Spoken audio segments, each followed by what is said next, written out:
सुप्रभात बच्चों। हिंदी की कक्षा में आपका स्वागत है। जैसा कि आप जानते हैं कि पिछले बार हमने भारत की खोज इस पुस्तक के अंतर्गत द्वितीय पाठ तलाश को पढ़ा था। वह इस पाठ का प्रथम भाग था, जिसमें हमने जाना कि अपने अध्ययन और यात्राओं के माध्यम से लेखक को अतीत में झांकने का अवसर प्राप्त हुआ। उन्हें लगा कि उनके पूर्वजों की भूमि में ऐसे लोग रहते थे जो हंसना, रोना, प्यार करना, समझना, समझाना जानते थे। उन्हें ज़िंदगी की पूरी जानकारी थी। इस प्रकार भारत के इतिहास के विभिन्न पक्ष लेखक के सामने खुलते जा रहे थे और उन्हें इतिहास के 5000 वर्षों से चली आ रही इस सांस्कृतिक परंपरा का निरंतर गतिमान रहना कुछ अजीब लग रहा था। इसके पश्चात वो भारत के विषय में अन्य पक्षों की भी खोज करते हैं, जिनमें सबसे पहले है भारत की शक्ति और सीमा। लेखक को भारत की शक्ति के स्रोतों और उसके पतन के कारणों की खोज बहुत उलझी हुई लगती है। उन्हें भारत के पतन का प्रमुख कारण तकनीकी ज्ञान में यूरोप से पिछड़ना लगता है। इसी तकनीकी विकास के बल पर पश्चिमी यूरोप के देशों ने सैनिक बल का प्रयोग कर केवल भारत पर ही नहीं बल्कि समस्त एशिया पर अधिकार कर लिया था। प्राचीन काल में भारत में तकनीकी ज्ञान की कमी नहीं थी, परंतु उद्यम में कमी आने से तथा संकीर्ण रूढ़िवादिता के कारण भारत गतिहीन और जड़ हो गया।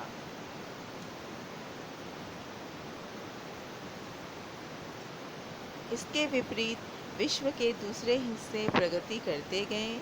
लेखक को लगता है कि उस समय की दशा का यही सही रूप नहीं है, क्योंकि यदि ऐसा होता तो उसका नाता अतीत से पूरी तरह टूट चुका होता।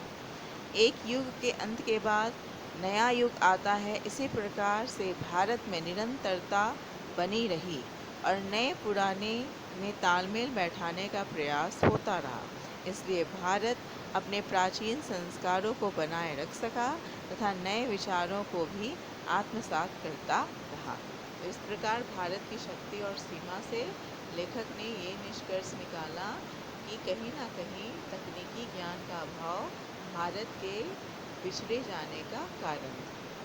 इसके पश्चात लेखक ने भारत की तलाश की। अपने अध्ययन, यात्राओं आदि के द्वारा लेखक भारत को कुछ समझ तो सकें, परंतु इससे उन्हें पूरा संतोष नहीं मिला। वर्तमान उसे मध्य युगीनता, भयंकर गरीबी व दुर्गति तथा मध्य वर्ग की सतही आधुनिकता का मिश्रण लगता था। वह भारतीय संघर्ष के नेतृत्व के लिए मध्य वर्ग की ओर देखता था, क्योंकि वह स्वयं को बंदी और सीमाओं में जकड़ा हुआ समझकर तरक्की व विकास करना चाहते थे। अंग्रेजी शासन में ऐसा नहीं कर सकने के कारण उनमें विद्रोह की भावना उत्पन्न हुई। वे चाहकर भी इस व्यवस्था को समाप्त नहीं कर पाए। तब कुछ नई ताकतें उभर कर आई। जो काम मध्य वर्ग नहीं कर पाया था, उसे ग्रामीण जनता ने कर दिया। उनमें कुछ ऐसा था जो मध्य वर्ग में नहीं था। इनके महत्व को तत्कालीन युवा बुद्धिजीवियों ने भी स्वीकार किया। इनमें जो दृढ़ता और मन की शक्ति थी, वह भारत के मध्य वर्ग में नहीं था। इनके महत्व को तत्कालीन स्वीकार किया गया और इनकी जो भी शक्ति थी, वह प्राचीन सांस्कृतिक परंपरा की ही देन थी। विगत 200 वर्षों में अत्याचार झेलते हुए भी उनमें कुछ ऐसा बच गया था जो सार्थक था। तो भारत की तलाश के माध्यम से लेखक ने तत्कालीन भारत में व्याप्त स्थिति का आकलन किया है कि उस समय भारत की स्थिति ऐसी थी कि उसमें परिवर्तन या क्रांति केवल मध्यम वर्ग ही ला सकता था। लेकिन कहीं ना कहीं मध्यम वर्ग कुछ ऐसी चीज़ों से जकड़ा हुआ था जिसके कारण वह पूरी तरह से भारत की सफलता में, विकास में योगदान नहीं कर सका। और तब एक नया वर्ग सामने आया जो विशेषकर ग्रामीण जनता थी। उसने वो कर दिखाया जो मध्यम वर्ग नहीं कर सका। और कहीं ना कहीं इनका दृढ़ निश्चय और इन ग्रामीण जनता का विश्वास कहीं ना कहीं भारतीय संस्कृति की ही देन थी। इसके पश्चात लेखक भारत माता के विषय में बात करते हैं। लेखक जब भी किसी जनसभा में जाते थे तो वह भारत की चर्चा करते थे। भारत के नाम पर ही इस देश का नाम भारत रखा गया था। वह शहरों की अपेक्षा गांव के किसानों को भारत के बारे में बताते थे, कैसे इस देश का हर हिस्सा एक दूसरे से भिन्न होकर भी सारा भारत देश एक है। वह उन्हें किसानों की सामान्य समस्याओं से लेकर स्वराज के बारे में भी बताते थे। यह स्वराज किसी विशेष वर्ग के लिए नहीं बल्कि सबके लिए होगा। देश के सभी किसानों की समस्याएं गरीबी, कर्ज लगान, कर, पुलिस अत्याचार, महाजन, जमींदार आदि से जुड़ी हुई एक जैसी थी। लेखक ने उनसे इन समस्याओं पर चर्चा की तथा उन्हें भारत को अखंड मानकर उसके बारे में सोचने के लिए प्रेरित किया। लेखक को यह काम बहुत आसान नहीं लगता था, पर बहुत मुश्किल भी नहीं था। वे लोग भारत को प्राचीन गाथाओं के माध्यम से जानते थे। उनमें से कई भारत के चारों कोनों में स्थित धार्मिक स्थलों की यात्राएं भी कर चुके थे, इसलिए उन्हें समझाने में कोई कठिनाई नहीं हुई। कई बार लेखक की सभा में भारत माता की जय का स्वर गूंज उठता था। इस पर वह उनसे पूछता था कि इससे उनका क्या आशय है। वे लेखक को कोई उत्तर नहीं दे पाते थे। एक बार लेखक के बार बार पूछने पर एक हट्टे कट्टे जाट ने उत्तर दिया था, भारत माता हमारी धरती है। लेखक ने फिर पूछा। इस प्रकार सिलसिला चलते चलते वे मान गए कि भारत वह सब कुछ तो है जो उन्होंने सोच रखा है। इसके अतिरिक्त भारत के पहाड़, नदियाँ, जंगल, यहाँ की जनता आदि सब भारत है। भारत माता की जय का अर्थ किसी जनता जनार्दन की जय से है। लेखक उन्हें भारत माता का हिस्सा बताता तो वे यह सोचकर गर्व से भर जाते। इसके पश्चात लेखक ने भारत की विविधता और एकता के विषय में जानने का प्रयास किया। भारत की विविधता स्पष्ट रूप से देखी जा सकती है। उत्तर पश्चिमी क्षेत्र के पठान और सुदूर दक्षिण के तमिलों में बहुत असमानता है। उनकी शारीरिक गठन, खान पान, भाषा, रीति रिवाज आदि सभी भिन्न हैं, फिर भी दोनों पर भारत की छाप एक जैसी है।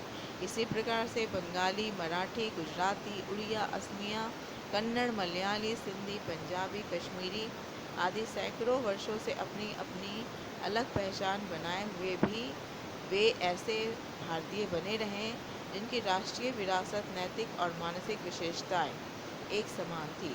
इस प्रकार प्राचीन भारत की एक समान संस्कृति और सभ्यता थी। विदेशी प्रभाव भी इसी में जज्ब हो गए थे। जब भी किसी विघटनकारी शक्ति ने सिर उठाना चाहा, उसे कुचल दिया गया तथा परस्पर सामंजस्य स्थापित करने का प्रयास किया गया।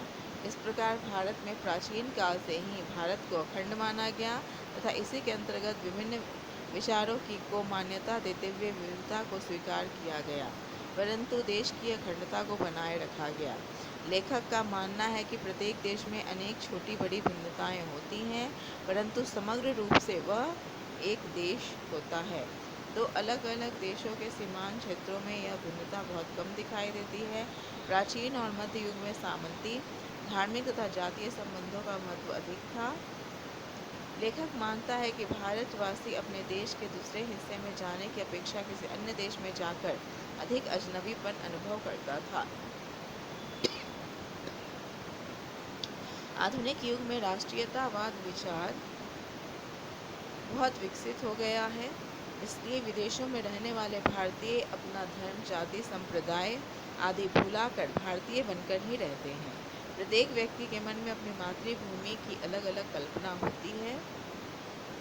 लेखक के अनुसार उनके मन में मातृभूमि की तस्वीर इस प्रकार बनी है, जिसमें दूर दूर तक फैले मैदान, छोटे छोटे गांव, कस्बे, शहर, वर्षा में भीगी तपती धरती, लहलहाते खेत, विशाल नदियाँ, भारत का दक्षिणी किनारा, हिमालय के बर्फ से ढके शिखर, वसंत में कश्मीर में खिले फूल, पर्वतों से झरते झरने आदि समा जाते हैं। इसके पश्चात लेखक जन संस्कृति के बारे में जानने का प्रयास करते हैं और जन संस्कृति के बारे में वो क्या समझ पाते हैं और क्या उनका विचार है, हम इसके माध्यम से जानेंगे। जन संस्कृति। लेखक भारतीय जनता की गतिशीलता से प्रभावित थे। उसे उन्हें भारतीय जनता के जीवन में सर्वत्र सांस्कृतिक परिवेश दिखाई देता था। इसमें लोक प्रचलित परंपराओं, इतिहास, कथाओं, दर्शन आदि का मिला जुला रूप दिखाई देता था। भारत के प्राचीन महाकाव्य रामायण और महाभारत का अन्य ग्रंथ जनता में बहुत प्रसिद्ध थे। इनसे प्रेरणा प्राप्त कर वे मर्यादित जीवन जीते थे। अपनी बातचीत में वे इन ग्रंथों के उदाहरण प्रस्तुत करते थे। इनकी सरल सीधी बातचीत में भी साहित्यिकता होती थी। अनपढ़ व्यक्ति भी इनसे परिचित था।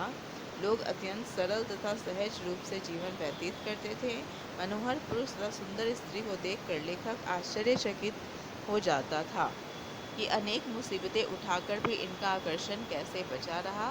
सर्वत्र गरीबी और उससे उत्पन्न अनेक मुसीबतें फैली हुई थीं। भ्रष्टाचार का बोलबाला होने के कारण अभाव और असुरक्षा की स्थिति थी। लेखक को यह सब देखना अच्छा नहीं लगता था, परंतु उस समय भारत की वास्तविकता यही थी। सब लोग परिस्थितियों के अनुरूप स्वयं को ढाल रहे थे।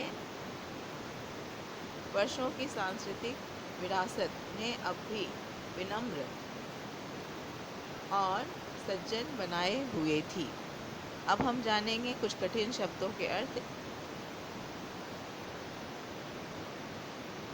प्रतिक्रिया, प्रतिकार, बदलाव, विश्लेषण, किसी तथ्य के सब पक्षों का विवेचन करना, अवधारणा, विचार, खारिज, नकारना, तेजस्विता, तेज से पूर्ण, समृद्धि, संपन्नता, रमणीय, सुंदर, हैरत, हैरानी, प्रबल, तेज, अंतर्दृष्टि, मन की आंखें, अभिलिखित, अक्षरों में लिखा हुआ, पाषाण, पत्थर, जिज्ञासु, जानने की इच्छा, विलक्षणता, अनोखापन, ध्वंसावशेष, खंडहर, सामंजस्य, तालमेल, अंतर्वस्तु, किसी वस्तु के अंदर रहने वाली अन्य वस्तु, आत्मसात, सब प्रकार से अपने अधीन, अनिष्टकर, हानिकारक, आरोपित, मढ़ा हुआ, लगाया गया, विघटनकारी, अलग अलग करने वाले, तोड़ने वाले, उद्धृत, कोई अंश उदाहरण के रूप में देना, विकृति, खराबी, विकार। कुछ महत्वपूर्ण प्रश्नों के बारे में भी जानते हैं। सबसे पहला प्रश्न है, लेखक ने भारत के संबंध में कैसे जानकारी प्राप्त की? लेखक भारत को समझने की निरंतर कोशिश कर रहा था। भारत उसके खून में रचा बसा था। प्रारंभ में उसने पश्चिम के विद्वानों द्वारा रचित साहित्य को पढ़कर भारत को समझने का प्रयास किया। बाद में उसने भारत के इतिहास, प्राचीन साहित्य, विदेशी यात्रियों के यात्रा विवरणों तथा अपनी यात्राओं के माध्यम से भारत को जाना समझा। लेखक ने आधुनिक भारतीय सभ्यता का आधार किसे और क्यों कहा है? लेखक ने आधुनिक सभ्यता का आधार भारत के उत्तर पश्चिम में स्थित सिंधु घाटी की मोहनजोदड़ो सभ्यता को कहा है। 5-6 हजार वर्ष पूर्व वहाँ पूर्ण रूप से विकसित सभ्यता थी। उस प्राचीन नगर में घरों और गलियों के अवशेष अब भी हैं। इनके स्थायी रूप से टिके रहने का कारण इनका ठेठ भारतीयपन है। इसी को लेखक ने भारतीय सभ्यता का आधार माना है। हिमालय के संबंध में लेखक के क्या विचार हैं? लेखक हिमालय का संबंध पुराने मिथकों और दंत कथाओं से मानते हैं। कश्मीर के साथ खून का रिश्ता होने के कारण उसे पहाड़ों से बहुत प्रेम था। वह हिमालय पर घूमे। हिमालय से निकलकर बहने वाली सिंधु, ब्रह्मपुत्र, यमुना और गंगा नदियों ने उन्हें बहुत आकर्षित किया था। वह हिमालय को साहित्यकारों का प्रेरणा स्रोत मानते थे। लेखक ने भारत के अनेक पुराने लेखक को कौन भारत के अतीत की कहानी कहता हुआ प्रतीत होता था? लेखक ने भारत के अनेक पुराने स्मारकों, भग्नावशेषों, प्राचीन मूर्तियों तथा भित्ति चित्रों को देखा था। वह अजंता, एलोरा और एलिफेंटा की गुफाओं को देखने गए। आगरा और दिल्ली में बनी खूबसूरत इमारतों को भी उन्होंने देखा। उन्हें लगता था कि प्रत्येक पत्थर भारत के अतीत की कहानी कह रहा है। लेखक के मन में अतीत के कैसे चित्र भरे थे? लेखक को लगता था कि उनके पूर्वजों की भूमि में ऐसे जीते जागते लोग रहे थे जो हंसते रोते प्यार करते जिंदगी को जानने और समझने वाले थे। वह जब भी कहीं जाते तो उस स्थान विशेष से संबंधित अतीत के चित्र उनके मन में समा जाते थे। सारनाथ जाने पर उन्हें लगा कि बुद्ध के 2500 वर्ष पूर्व दिए गए उपदेश उनके कानों में गूंज रहे हैं। अशोक के शिलालेख व अकबर के का फतेहपुर सिकरी देखते समय जिज्ञासु भाव उनके सम्मुख सजीव हो उठते थे। लेखक ने भारत की शक्ति किसे माना है, उस शक्ति का पतन क्यों हुआ? लेखक ने भारत की शक्ति उसके प्राचीन और नवीन के बीच सामंजस्य स्थापित करने की इच्छा को माना है, जिस कारण वह पुराने को बनाए रखने के साथ साथ नए विचारों को भी आत्मसात कर सका। लेखक के अनुसार तकनीकी दौर में पिछड़ने के कारण भारत की शक्ति का पतन हुआ। मानसिक जड़ता और शारीरिक शिथिलता भी इसका कारण था। भारत की तलाश में लेखक ने क्या प्राप्ति की? भारत की तलाश में लेखक उन भारतवासियों की तलाश कर रहे थे जो आज़ादी के संघर्ष में लोगों का नेतृत्व कर सके। इसके लिए उन्होंने मध्यम वर्ग को श्रेष्ठ माना, परंतु उन्हें लगा कि मध्यम वर्ग के लोग अंग्रेजी सरकार द्वारा बनाए गए ढांचों की ही पैदाइश हैं। वे उन्हें चुनौती देने अथवा उखाड़ फेंकने का प्रयास नहीं कर सकते। तब उन्हें ग्रामीण जनता को देखकर ऐसा लगा कि इनमें कुछ ऐसा है जो मध्य वर्ग में नहीं है। इससे उन्हें उम्मीद से अधिक मिला, क्योंकि उनमें से उसे उन्हें दृढ़ता और आंतरिक शक्ति के दर्शन हुए जो अंग्रेजी सरकार को चुनौती दे सकते थे। लेखक के अनुसार भारत माता का स्वरूप कैसा है? लेखक के अनुसार भारत माता का स्वरूप भारत की मिट्टी, पहाड़, नदियाँ, जंगल, खेत और भारत की जनता से मिलकर बना है। भारत माता के स्वरूप यहाँ के रहने वाले सभी लोग आ जाते हैं। उत्तर से दक्षिण, पूरब से पश्चिम तक की सीमाओं में आबद्ध यह देश ही भारत माता है। भारत की विविधता में एकता कैसे है? भारत की विविधता यहाँ के विभिन्न क्षेत्रों में रहने वाले लोगों के रहन सहन, खान पान, भाषा आदि में अंतर में स्पष्ट रूप से दिखाई देता है। भौगोलिक दृष्टि से भी इस देश में कहीं गर्मी, कहीं सर्दी, कहीं पहाड़, कहीं मैदान, कहीं रेगिस्तान है, परंतु सांस्कृतिक एवं सभ्यता के कारण सभी एकता के सूत्र में बंधे हुए हैं। भारत की जन संस्कृति की झलक कहाँ मिलती है? भारत की संस्कृति की झलक यहाँ के प्राचीन महाकाव्यों, रामायण, महाभारत आदि में मिलती है। इनके अनुवाद अनेक भाषाओं में हुए हैं तथा इन्हें सदियों से लोकमंच पर प्रस्तुत किया जाता रहा। अनपढ़ व्यक्ति भी इनका रसास्वादन करते हैं। गरीब होते हुए भी वे अपनी सांस्कृतिक धरोहर को बनाए रखते हैं। जन जन में सांस्कृतिक विरासत सुरक्षित है। धन्यवाद।